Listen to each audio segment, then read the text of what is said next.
Happy Mother's Day po sa lahat po ng nanay na narito at nawa ay pagpalain po tayo ng Panginoon at patuloy na gabayan sa ating pong buhay.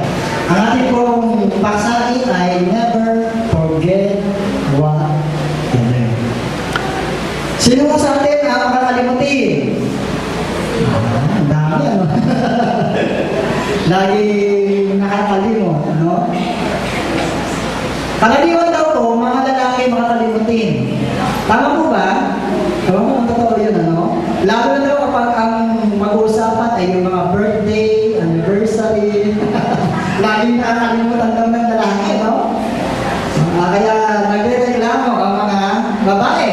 Kasi lagi daw nakakalimutan ng lalaki. Pero dapat huwag tayo makalimot sa biyaya ng ating Panginoon. At ang ating pong talata sa umagang ito na ating titignan ay mula po sa ulat ng Kawikaan o sa Proverbs chapter 1 verse 7 hanggang 9. Sabi po sa ating talata, the fear of the Lord is the beginning of knowledge, but fools despise wisdom and instruction. My son, hear the instruction of your father, and do not forsake the law of your mother, for they will be a graceful ornament on your head, and chains about your neck. Bago tayo magpatuloy, tayo muna po yung manalangin. Dakilang makapangyarihan Diyos, aming Ama sa langit, sa umagang ito ay pagpalain niyo po ang aming pagsamba at naway marapatin niyo po na maging karapat-dapat ang pagsamba po sa inyo at marapatin niyo rin po na gamitin ang aming lingkod sa paghahayag ng inyong salita. Ito po ang aking sabot dalangin sa pangalan po ng aming Panginoong Yesus. Amen. So never forget what you learned. Sabi po dyan, even great kings should bow to their mothers. Tama po ba yan? Kahit daw ang pinakadakilang hari ay dapat na gumana o magbow, no, sa kanya ina. At makita po natin yan, yung pangyayari niyan, doon po sa 1 King chapter 2. Nang kausapin ni Bathsheba ang kanyang anak na si Hari Solomon. And King Solomon is one of the greatest king, no? Na kung saan ay namuno sa bayan Israel. At tayo naman kilala natin kung sino ang kanyang nanay. Ang nanay niya ay sino? Si Bathsheba. At alam natin yung istorya kung paano siya naging asawa ni David. Nakita siya naliligo, pinakuha, pinapatay ang asawa hanggang sa maging asawa ng hari. At hindi nalilingid yung istorya niyon kanino man. Gayon naman, pag kinakausap ni Bathsheba, si Haring Solomon, makikita po natin ang kanyang paggalang sa kanyang nanay. Actually, yung sumulat ng Proverbs o ng Kawikaan ay si Hari Solomon na nagbibigay ng kaunungan sa atin. At tunay nga na pinapakita niya yung paggalang sa magulang. So, si Hari Solomon, bagamat hindi siya perfect, no? Katulad din natin, dapat tayong matuto sa paggalang din naman sa ating magulang. So sa umagang ito, ang ating mensahe, hindi lang naman po para sa mga nanay, para sa ating pong narito. There are 6 ultimate lesson na makita po natin dito. Actually, ito ay nag-uugnay sa ating Diyos. Natitignan po natin yung mga bagay nito at nawa ay tunay na makatulong po ito sa buhay natin bilang mga mananampalataya. So ano po ba yung mga bagay na yun? Una, ayon sa ating talata, makita po natin, the family is God's idea. So the origin of the family is God. Ang sabi nga po ng Biblia, nilikha ng Diyos ang tao, lalaki at babae, ang sabi ng Diyos sa kanyang nilikha, humayo kayo at kayo ay magpakarami. At ang sabi sa ating talata, no, sa verse 8, sabi niya, "Hear my son, your father's instruction, and do not forsake your mother's teaching." So makita natin, binanggit ang anak, binanggit ang tatay, binanggit ang nanay, na nagpapakita na ang Diyos ang siyang may idea kung bakit mayroong isang pamilya. Simula pa po roon sa Genesis chapter 1, verse 27, ang sabi po, "And God created man in His own image, and the image of God He created him, male and female He created them. And God blessed them, and God said to them, Be fruitful and multiply and fill the earth." At ang Biblia rin po nagsasabi sa Genesis chapter 2 verse 24, "A man shall leave his father and his mother and shall cleave to his wife, and they shall become flesh." One flesh. So, families are God's idea, families are God's plan, families are God's way. So, ang Diyos ay nakakalam talaga ng lahat sa pamilya kasi siya yung may idea nila eh. At siya rin nagplano. At siya rin ang naging daan para magkaroon ng pamilya. Kaya nga, doon sa mga papasok sa pagpapamilya, kailangan makita natin ang daan ng Diyos at ang plano ng Diyos. Hindi tayo yung nagpaplano nito eh, ang Diyos. The family is ordained by God in creation. We must submit to God's plan about the family, and the family is God's idea, and it is for God's glory. So makita po natin, mayroong pamilya, pero ito yung pinanaan ng Diyos. Ito ay idea ng Diyos, at hindi mangyayari ito kundi kung wala ang Diyos. At mayroong pamilya para sa kapurihan ng Diyos. Tandaan po natin yan ha. Ang pamilya po natin ay para sa kapurihan ng Diyos. Hindi para itaas yung pangalan natin. Hindi para itaas yung pangalan ng ating pamilya. Hindi para sabi sa iba, "Oh, mas magaling kami sa inyo." Ang pamilya po namin. May mga ganyan labanan sa TV, di ba? Labanan ng mga pamilya. Pero sa bagay, yun po ay mga contest lang, mga laro, no? Pero sa lahat po ng bagay, dapat nating makita idea ng Diyos ang pamilya, at dahil dito, sa pamilya natin, dapat may taas at maparangalan ng Diyos. At talaga ito sa pag-celebrate natin ng Mother's Day, mahalaga ito na makita natin.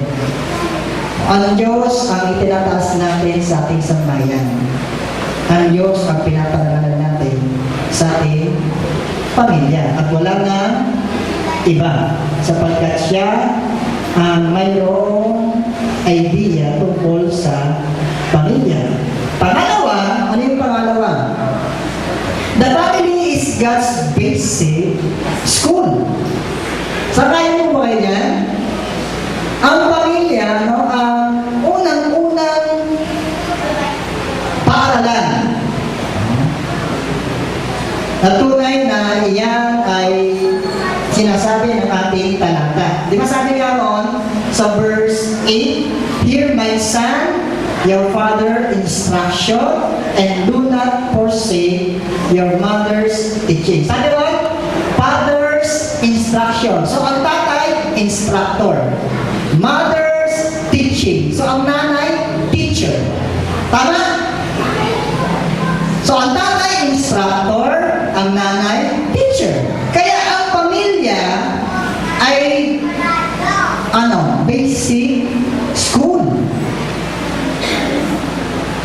At tunay na ito dapat natin makita. So God ordained the family not just to be fruitful and fill the earth with people, but fill the earth with instructed people and taught people.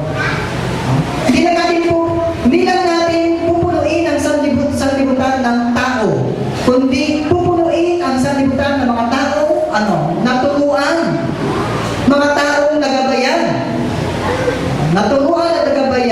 Nino? Ng mga magulang. At yan ang kailangan po natin. Kung inyong maalala, noong nakaraan, no? Matagal niya sabi ko, no? Sabi nga po ni Bishop Jonel, ang pag-asa ng bayan, hindi na kabataan. Ang pag-asa ng bayan ay ang mga teacher at ang mga magulang. Bakit? Sapagkat ang mga teacher at ang mga magulang, sila ang magtuturo sa kabataan. Sila ang magtuturo sa anak. Kaya pag ang mga teacher at ang mga magulang hindi nagturo ng tama, ano ang kainan ng mga kabataan? Sa bagay, kahit ang mga magulang, may matigas na ulang anak. Pero yun ang katotohanan. Pag nagturo ng tama, ng maayos ang mga guro at ang mga magulang, at naging maayos ang mga kabataan, yun na ang pag-asa ng ating bayan. Makikita natin yung pag-asa sapagkat naturuan na sila ng dapat nilang malaman at natuto sila ng dapat nilang matutunan sa buhay na ito. So, meron dalawang bagay na dapat natin tandaan. Una, parents are responsible for the family's education. So, yung mga anak natin, pwede natin dahil ng Sunday school, pwede na meron mga training, pero tatandaan natin, lagi tayong responsible sa education ng ating family. Huwag natin sisihin yung mga, minsan, ano ba ito? Atin natin na Sunday school, festival ng ulo. Yan, sa mga ganyan, no? Hindi. Ang pinaka-primary ay ang mga magulang. Secondary na lang ho yun. Tayo yung unang-una na merong responsibilidad para i-guide, turuan ang mga bata o ang mga anak. Pangalawa, parents will give an account to God for how the minds and hearts of our children were shaped and molded. Alam niyo, nakakalungkot po, may mga magulang na anak lang ng anak, wala namang pakialam sa anak. Walang pakialam sa anak kung makapag-akal, walang pakialam sa anak kung makakain, no? Nakita na ba kayo ng gano'n? Ang dami gano'n nakikita ko. May mga tao na kung saan masalang magkaanak, okay na. Tapos wala nang pakialam. Pinababayaan na ang mga anak. Kasi kung wala pong napapabayang mga magulang, baka wala po tayong strict children. Tama mo ba? Napakaraming strict children, no? So dati, hindi rin naman kasalanan marami ng ibang magulang, ano? Meron talagang mga bata na na-influensyahan at matigas ang ulo. Pero majority, makita po natin, yun ay sa kadahilanan hindi nagabayan ng magulang. So the family is God's school at dapat natin gampanan ang tungkulin na ito. Kung gusto natin maging maganda ang next generation, simulan po natin sa bahay. So, nakanino ang no? Mother's Day ngayon, nasa mga nanay, kasama ang tatay. Ang mga nanay at ang mga tatay ay instructor at teacher sa kanilang mga tahanan. At dapat na matuto ang mga anak sa pamagitan nila. Pangatlo po, na makita po natin, the foundation of family instruction is the fear of the Lord. Mga magulang, mga nanay, mga tatay, ang ituturo naman natin sa mga anak ay sabi diyan, the fear of the Lord. Diba sa verse 7, the fear of the Lord is the beginning of knowledge. At ito po yung foundation na dapat natin makita. The basis and beginning and integrity theme of the father's instruction and the mother's teaching is the fear of the Lord. Mga magulang, ano ho ba ang tinuturo natin sa anak.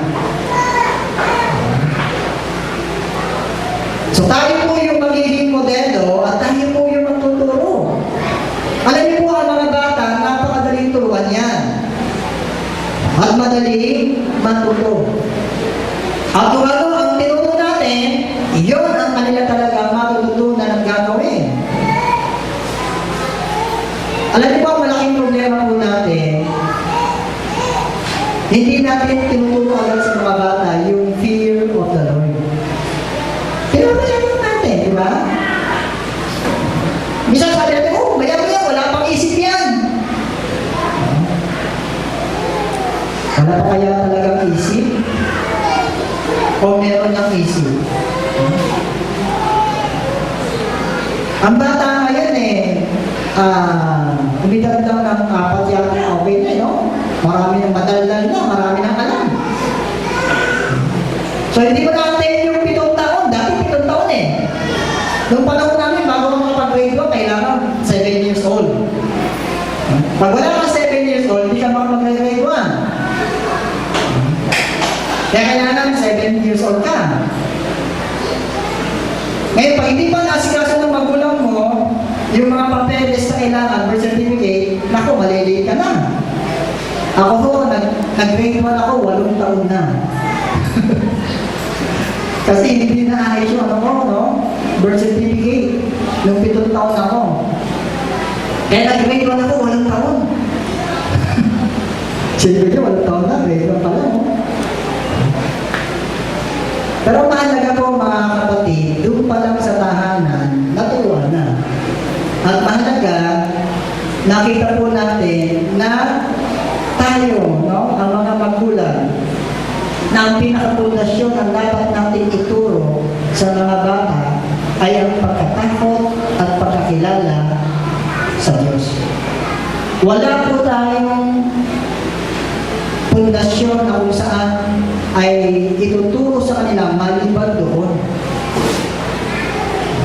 Sapagkat ito yung dapat nilang lakaran at dapat na matutunan. Kaya nga ito yung pag-asa ng bayan Kung ito po yung magiging pundasyon sa pagtuturo ng mga guro at ng mga magulang, ito na yung pag-asa ng bayan. Ang pag-asa ng mga bayan ay mga magulang na ituro yung tamang pundasyon at ang mga guro na ituro yung tamang pundasyon sa mga bata. Para ang bawat bata ay matuto at tunay na lumakad ng tama at maayos. Lalo na po sa panahon natin, sa bansa natin, talagang napaka dami nang nangyayari at ang daming mga influensya na kung saan ay madaling ma-adapt ng mga bata. Meron lang nga pala ng bata na konting bago, ma-adapt na agad nila Meron lang konting sayaw, makita lang na, ano na agad nila yung sayaw. Diba? Ganun yun Nakita lang nila si Raisa, magtsatsa na sila, di ba? Alam na alam nila yun. Parang yung mga bago di ko alam yun, Yomi, Alam na nila yun. Siguro kaya matanda, alam yun So, kahit hindi nyo ituro yun, malalaman nila yun. Kaya dapat, mahalaga, bigyan sila ng tamang pundasyon. Matuto ang mga bata, at ako naniniwala kapag tamang pundasyon nila, kahit saan mo dalhin yan, okay yan. Hindi yan madadala ng kahit paman. Kasi yung pundasyon niya, tama. Pero pag ang pundasyon ng bata mali, tanda niyo po, mas madali yan maakay ng sanlibutan. Mas madali. Sapagkat hindi naging tama ang kanyang pundasyon. Kaya, ang sabi ng Biblia, di ba, meron 2 taong nagtayo ng bahay. Isang tao nagtayo sa bunga niya, isang tao nagtayo sa ibabaw ng bato. Nung bumagyo, yung nasa buhangin, masira. Pero yung nasa ibabaw ng bato, naging matibay.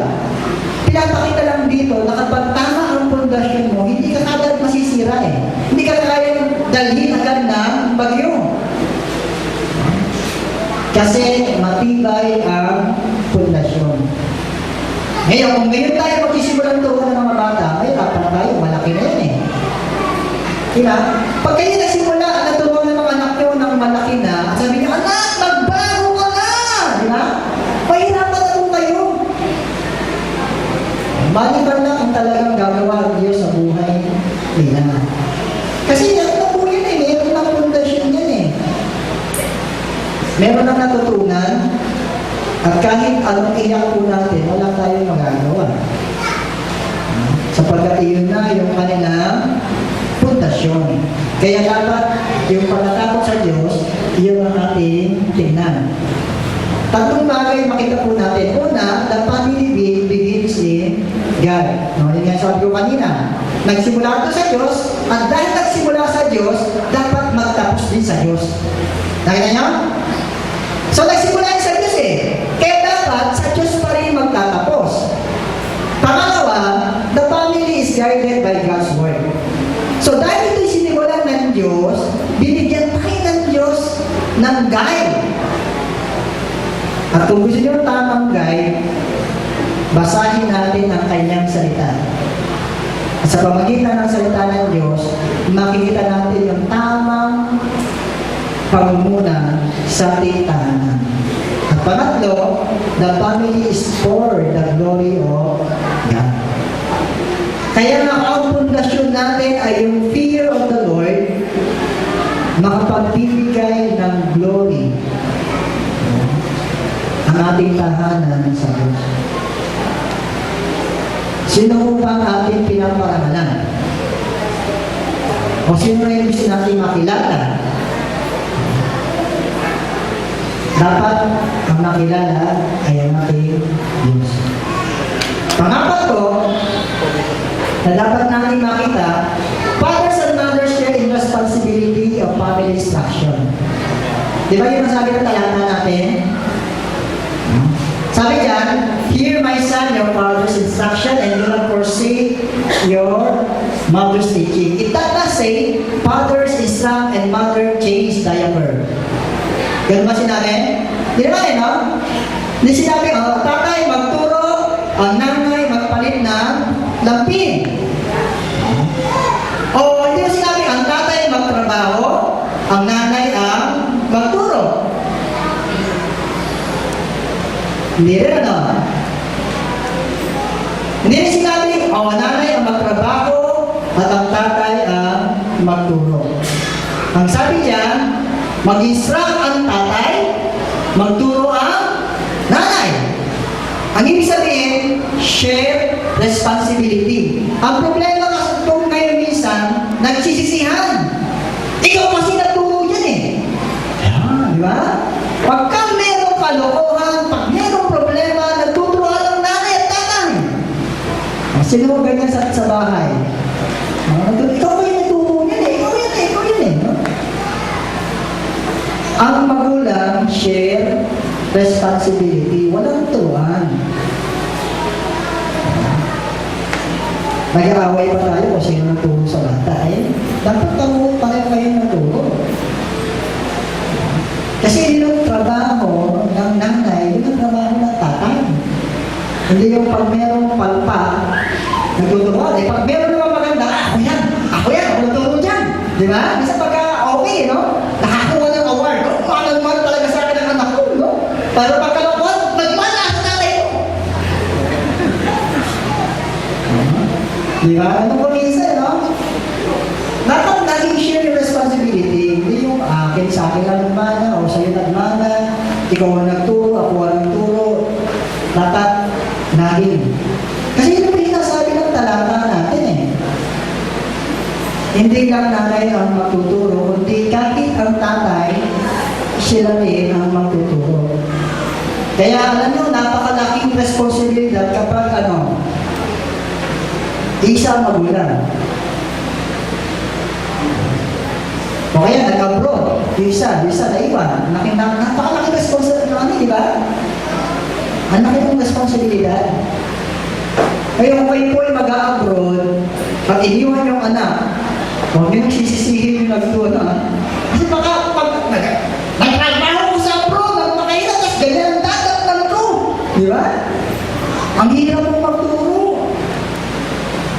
Kaya nga, advisable dapat, laging family. Yan, hanggat maaari, yun talaga, family talaga. Walang iwanan. Ayan na, wala tayong magagawa. Minsan, kailangan mag-abroad ng lalaki. Minsan, kailangan mag-abroad ng babae. Kaya yung responsibility sana, natin tira sa isa lang. So, medyo mabigat po yun. At kailangan gawin ng merong kalungan. Sapagkat ang mga bata, minsan namimili yan eh. Minsan may mga bata makananay, minsan may mga bata makatatay. Napapansin niyo ba sa mga anak niyo yan? Minsan meron sa tatay, meron sama-sama, meron sama-sama sa nanay.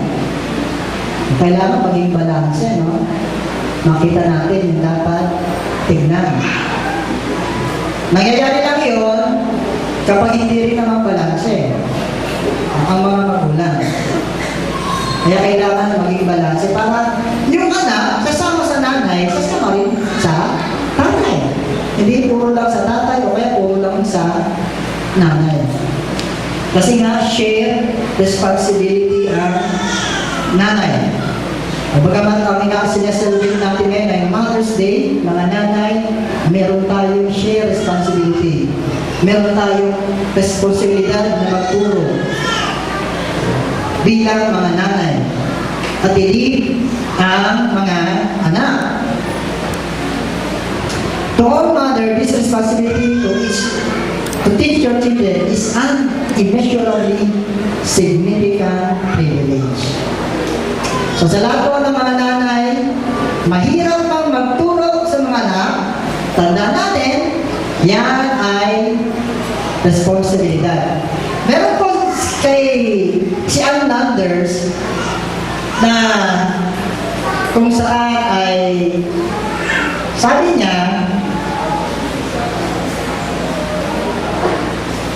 ni Ann Landers, I'm so tired of all those ignorant people who come up to my husband and ask him if his wife is full-time job or she's just a housewife. Sabi niya, naiinis na doon sa mga taong nagtatanong sa aking asawa, yung bang asawa mo ay full-time job? O yung bang asawa mo ay full-time as housewife? Sabi niya, naiinis na ako sa mga tao niya. Sabi niya, ito ang aking Sabi niya, here's my job. Ito, sabi niya, ito, dami, Sabi niya, I'm a wife, friend, confidant, personal advisor, lover, referee, peacemaker, housekeeper, laundress, chauffeur, interior decorator, gardener, painter, paperer, dog groomer, veterinarian, manicurist, barber, seamstress, appointment manager, financial planner, bookkeeper, money manager, personal secretary, teacher, disciplinarian, entertainer, psychoanalyst, nurse, diagnostician, public relations expert, dietitian, and nutritionist, baker, chef, passion coordinator, and letter writer for those sides of the family. Dami. Sabi niya, and also a trucker, agent, speech therapist, plumber, and automobile maintenance and repair expert. Mga nanay, yan ba trabaho niyo? Paparami, Kaya sabi niya, stay sa tanong may mga asawa mo, full-time job, o yan ba yung full-time housewife? Sa dami ng trabaho mo, ano mo masasabi mo? Alam niyo, sabi nga doon sa article na ito, from the studies, that it would cost more than $75,000 a year to replace me. So it will took $75,000 a year to replace a mother. Ang gastos, no? Pag walang nanay, malaki ang gastos. Napakaraming trabaho ng nanay, no? At dapat na makita natin sa dami ng trabaho, no, ay makita rin natin yung responsibilidad. Di ba ba? Mga nanay, mga tatay, maraming trabaho, pero dapat lagi pa rin nag-share ng responsibility. Hindi natin dapat kalimutan yun. Minsan kasi napapagod naman tayo, di po ba, sa dami ng ginagawa? Eh, yung mga bata, matitigas pa ang ulo. Sa dami ng ginagawa ng nanay, eh yung, alam niyo, yung konting bagay, papaabot pa kay nanay, yung konting bagay, papagawa pa kay nanay, yung kay, nay, ano po, patay, nay, wala pang tubig, nay, kaya naman natin, ano?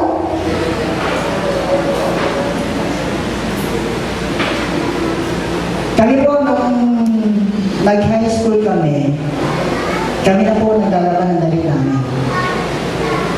Hindi na kami nagpapalabas sa namin. Kanya-kanya kaming laban. Mag-asa sa tubig, ano? Kanya-kanya ko kami. Ako, damit ko, nilalaban ko. Yung kapatid ko, damit niya, nilalaban niya. Kanya-kanya. Hindi na namin pinapalaban sa namin namin eh. Sa dami namin eh. Siya po kami magkakapatid. Wala nang damit namin, papalaban namin sa namin namin eh. Grabe na yun. Pag may sira ang damit namin, kami na rin ang nagtatahi. Alam niyo ba na sa damit? Pero pagka natatastas, tinatahi yung kalayo. Sige, okay lang, tayo natin. Yung mga hindi lang namin kayang tahiin, muna si nanay na nagtatahi. Pero yung mga konting pastas ng damit, kami na nagtatahi nun. Huwag mo lang lalagyan ng kulay na itim na sinulid, yung kulay puting damit. Di ba? Pag puti, kailangan puti rin sinulid. Ang huwag itim, o kaya pula. So napakarami kasi yung trabaho ng nanay, tapos dadagdagan pa natin yung trabaho. Siya maraming pasaway din, no? Maraming matigas ang ulo, no? Minsan hindi natin nakikita yung pagod. Pag walisin lang tayo ng konti, nagdadago na tayo. Para bang yung paglilinis, yung pagwalis, trabaho lang ng nanay. Pero pag tayo pinatrabaho, nagreklamo na tayo. Kami po, isang trabaho ko, maglinis ng bahay. At ang paglilinis ng bahay, umaga at hapon. Hindi isang beses lang. Sa umaga, maglilinis ako, magwawalis, mag-floor wax. Sa hapon ulit, dililinis ko rin yun. Pawalisin, bubuntin, and then yung kabilang side, ano naman, basahan. No? Isis. Yung isis yung pinapuputi yung sahig. Hindi floor wax, ano? Ini-isis. Umaga at hapon po yun. Mga bata, ilang beses pa kayo maglinis ng bahay ngayon? O baka, puro kalat lang tayo, no? Andiyan naman si nanay eh. Di ba? Trabaho naman ni nanay yan eh. Napakaraming responsibilidad ni nanay at ni tatay. O kaya magwalis tayo, yung winalis lang natin, eto lang. O anak, magwalis ka, walis ka. Hindi mo winalis yung mga ilalim. Di ba? Pag nagwawalis, papasukin yung mga ilalim. Pupunasan yung mga ilalim. O, sinong ganun maglinis ng bahay? O baka, walis ano lang tayo. Tapos okay na. Kaya pagdating ni nanay, kakamagkaw pa ulo, anak, nagwalis ka ba? Opo, nagwalis ko ako. Nagwalis ka, no? Hindi mo pala, winalis lang na pala yung ano. So na natin, napakarami lang responsibilidad. They share the responsibility at dapat makashare din tayo. Mga bata. Ano po yung susunod? Sabi po dyan, sa talata, sa Timothy, sa Timothy chapter 1 verse 5, I am mindful of the sincere faith within you, which first dwelt in your grandmother Eunice and your mother Eunice, and I am sure that it is in you as well. Di ba sabi ni Pablo, wow, buti na lang ang nanay mo, buti na lang ang lola mo, mananampalataya, okay. Napakalaki ng tiwala ni Pablo sa nanay at sa lola, no? Timothy will be forever and ever because his mother and his grandmother were faithful. Yan, napakasarap. Kasi naging faithful sa Diyos, ang nanay. Di lang nanay eh, pati lola, binanggit yan eh, no? Naging faithful sa Panginoon.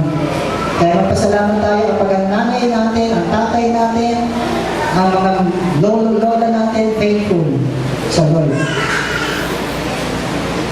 Panglima na nga ba? Sabi mo yan, God calls sons and daughters to be submissive to their mothers. Kasama rin tatay dyan. Ang sabi ba sa ating talata? Hear my son, your father's instruction, and do not forsake your mother's teaching. Napakaliwanag, ano? Do not forsake your mother's teaching. Huwag yung babaliwalain ang turo ng nanay at tatay. Huwag yung papasok dito at ilalabas dito. Hindi ganoon. Hindi yun ang tinuturo ng salita ng Diyos. Napakaraming anak, basta, sige, bayan mo siya mag-step mo, pasok yan, mamaya, basta dito, okay na. Hindi pinapakinggan. Bakit talaga po ito? These two commands warn against two common temptation of rebellion. One is when child is home, and other is when he is away from home. Kaya mahalaga po ito eh. Pag hindi natin ito tinignang maigi, mga anak, pupunta tayo doon sa rebellion. Paano ba yun? Two common temptation of rebellion. Number one, if he is home, the temptation of rebellion is not listen when his parent speaks. Tama? Yun yung unang temptation. Ang unang temptation, pag nasa bahay ka at hindi ka nakikinig sa nanay mo, nagre-rebelde ka na. Tandaan niyo na, rebellion na yun, hindi ka nakikinig sa nanay mo eh. Hindi ka nakikinig sa magulang mo. Sa loob ng bahay yun ha. Minsan akala natin baliwala lang yun, pero yun ay pag-rebelde. Bakit pag-rebelde? Sabi ng Bible, sumunod sa magulang. At kung di ka makikinig sa nanay mo, magre-rebelde ka na. Second is away from home. But away from home. This temptation is to forsake what she or he has taught of tinuro sa atin. Pag nasa labas naman tayo, yung temptation ano? Gawin mo o hindi mo gawin yung sinabi ng magulang. Kaya matindi yung sinasabi ni Hari Solomon. Anak, pakinggan mo yung instruction ng tatay mo. Huwag mong kakalimutan o huwag mong babaliwalain ang turo ng nanay mo. Maraming napapahamak sa panahon natin kasi binaliwala ang turo ng magulang. Tama ba?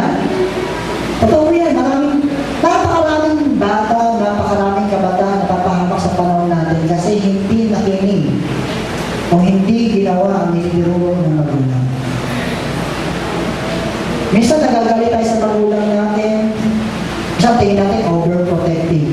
Sa bagay, minsan meron ng magulang overprotective. Pero hindi na magulang talaga eh, no? Lalo na mga nanay. Karaniwan mo mga nanay, no? Gabi ka lang na konti, nag-aalala na yan eh. Di mo ba?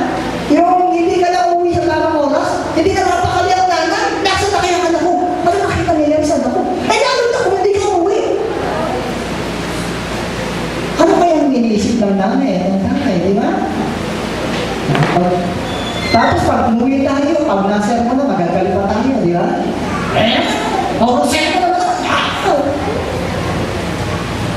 Hindi kasi natin naiintindihan yung damdamin ng pagulang. Lalo na mga nanay. Bakit mga nanay? Kasi sila yung nagdala sa inyo for 9 months sa tiyan.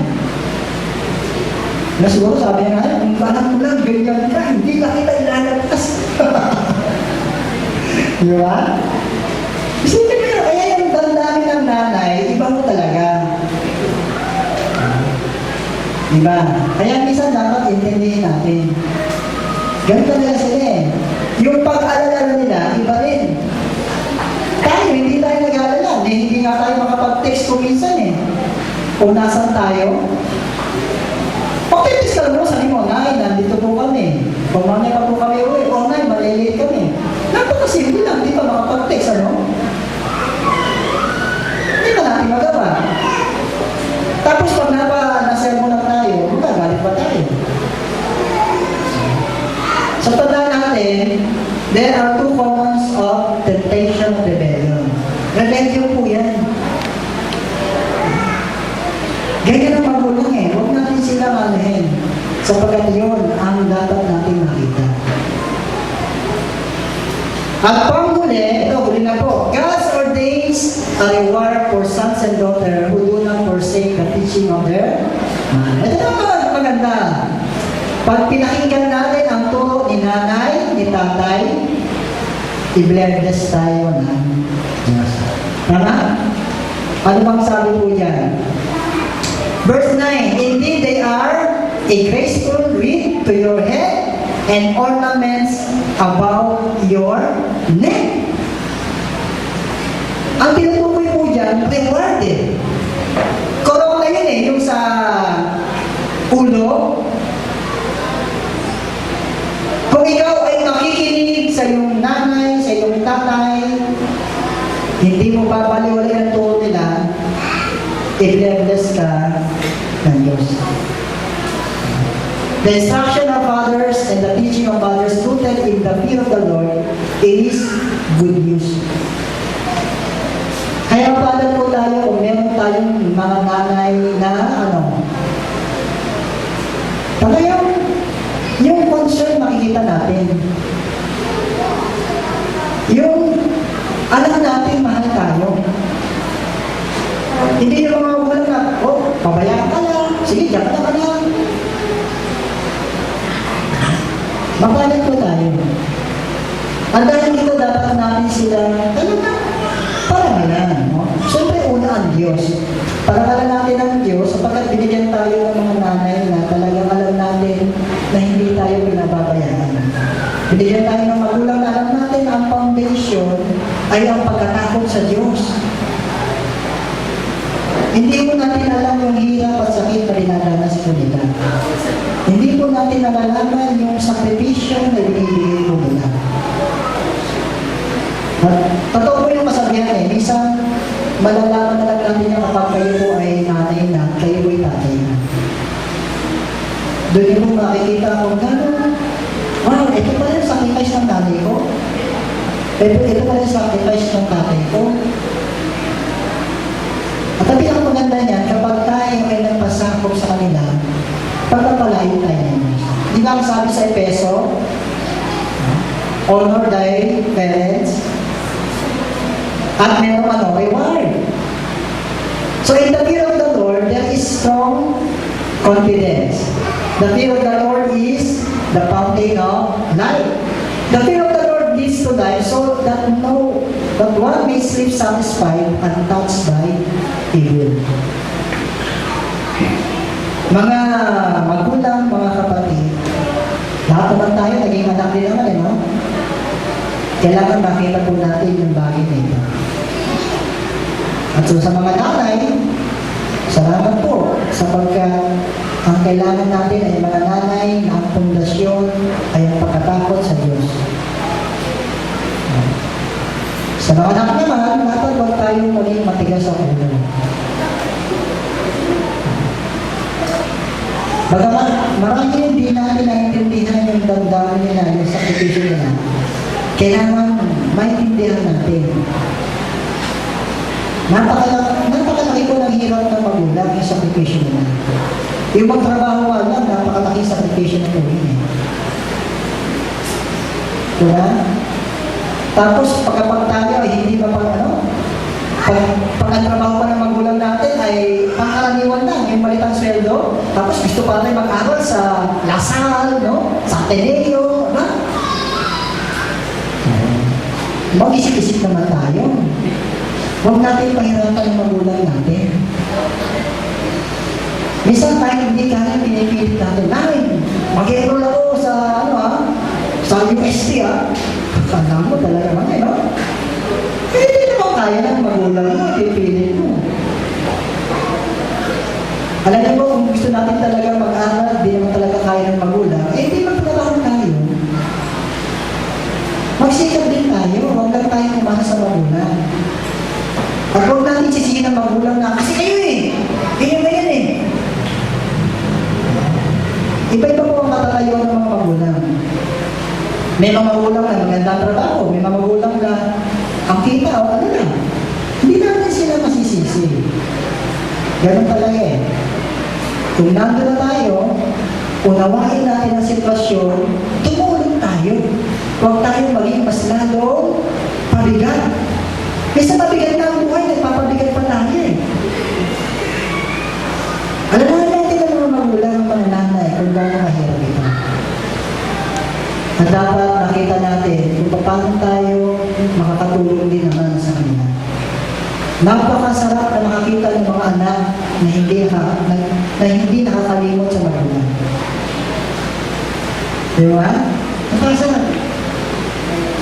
Maganda po yun sa pagkatinuturo ng Biblia. Mga anak, huwag natin kakalimutan ng mga magulang, lalo-lalo na ang kanilang mga sakripisyo. So, tandaan natin as sons and daughters, whether old or young, that the fountain of life and the strong confidence and the deep satisfaction that come from honoring all the truth that our mothers taught us also conduct to them as crown of joy and honor and blessing in their latter years. Isipin niyo kapag kayo ay naging mabuting anak, kung gano'ng masaya ang inyong nanay. Yun ba? At kung gano'n sila talagang napakaligaya sa buhay ko nila. So, tumbasan po natin yung kanilang sakripisyo, yung paghihirap nila ng parangal. So, do not despise your mother when she is old. Let your father and your mother be glad, and let her rejoice who gave birth to you. Meron isang Chinese proverb Sabi daw sa Chinese proverb, dumating ka sa mundong ito na umiiyak, samantalang ang lahat ng nasa paligid mo ay nakangiti at nakatawa. Ngayon naman, sikapin mo na ikaw ay umalis sa mundong ito nang nakangiti habang ang nasa paligid mo ay nag-iiyakan. Napagdala, di ba? So, ang nanay natin ang nagsilang sa atin at nakangiti sila bagamat hirap na hirap sa pagsilang sa atin. Kaya naman natin na dumating yung panahon na talagang makita natin yung pag-ibig, yung pagluha dahil naging mabuti tayo. Sa mga nanay, maraming salamat po sapagkat bagamat hindi namin alam yung hirap, yung sakripisyo ninyo, napakabuti sapagkat ang mga magulang, lalo na may pagkatakot sa Diyos, ay patuloy kumakakilas sa kanya. Pagpiling natin yung mga nanay natin, hayaan po natin silang tumayo sa harapan. Dito po yung mga nanay. Pag-pray po natin. Punta lang po kayo sa harapan. Lahat po lang mga nanay, huwag po kayo mahiya. So, para katulungan natin ng mga nanay, no? Binabili na ba ng Mother's Day ang nanay nyo? Hindi ba kami nabate, no? Baka rin ang anak na hindi pa bumabate ng Happy Mother's Day sa nanay niya. Batiin na natin.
pa rin po kayo para sa inyong sa tahanan, sa inyong pamilya.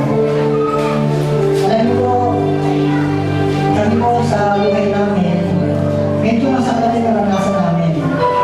Sa pagkakatatay ko ay hindi babaero, lasengko, ano ba, tumarero, at niluluto.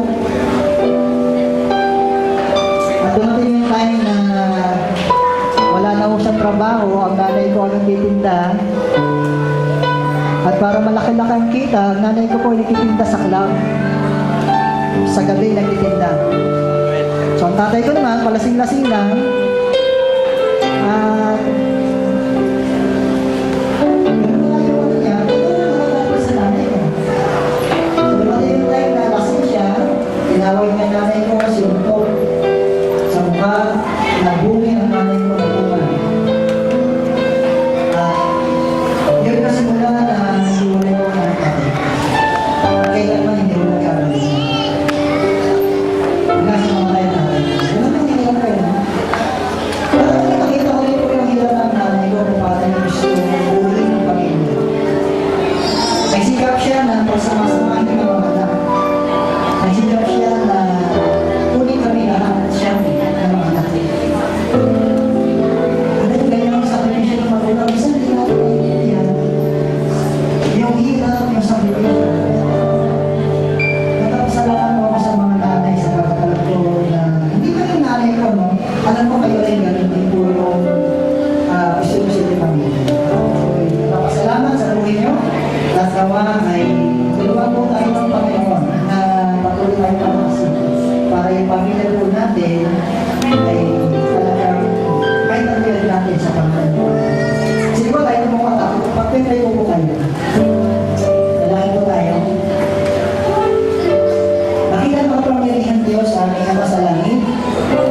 Kami po ay nagpapasalamat sa binigay po kami ng mga nanay. Mga nanay na nagdala po sa amin sa kutusin na bubulan ng siyang na buwan, naghirap, sakripisyo. At maging sa pagpapalaki sa mga anak ay natin pa rin po yung hirap, yung sakripisyo po nila. Hanggang sa mga anak po nila ay lumaki, hanggang sa mga anak nila ay tumanda na po yung pagmamahal, yung pag-ibig. Kami po, Ama, ay humihingi sa inyo ng kapatawaran. Kung minsan hindi po namin naintindihan ng mga nanay po namin. Patawag po kung kami po mga anak ay nagiging matigas ang ulo. Kung kami po mga anak ay nagiging rebelde sa amin po mga magulang, sa aming mga nanay. Sapagkat minsan hindi po namin naintindihan yung ginagawa po nila. Mga dalangin po namin, tulungan po kami ng yung lahat po ng mga anak na naririto. Na maintindihan po nila yung pag-ibig, yung sakripisyo ng pagiging natin. Na makita po nila kung gaano katakila ang pag-ibig ng isang nanay. Sapagkat kahit sa Biblia, ang pag-ibig ng Diyos ay hinabing din naman sa pag-ibig ng nanay. Kaya mga nanay, maraming salamat po sa inyo. Salamat po sa inyong dakilang pag-ibig. Pagpalain po kayo ng Diyos. Tulungan po kayo ng Diyos. Bigyan po kayo ng kalakasan. Bigyan po kayo ng katyagaan ng Diyos. At nawa, inawat ng Diyos sa inyo ang pagkaligtas ng buhay. At naman po yung mga bigat, yung mga problema na kinakaharap po ngayon. Tulungan po kayo ng Panginoon. Malakasin po kayo ng patuloy. Na talagang sa buhay nyo, makakasalan ng tagumpay sa pamagitan ng biyaya ng ating Panginoon. Pinuhin po natin kayo, O Diyos, sa buhay po ng mga natin narito. Salamat po. At umasa po kami na pagpapalayo po sila at tunay na kayo sasama po sa kanila. Mga nanay, tulungan po kayo ng Diyos ng mga pangyarin sa lahat. Gawin po kayo ng ating panginoon.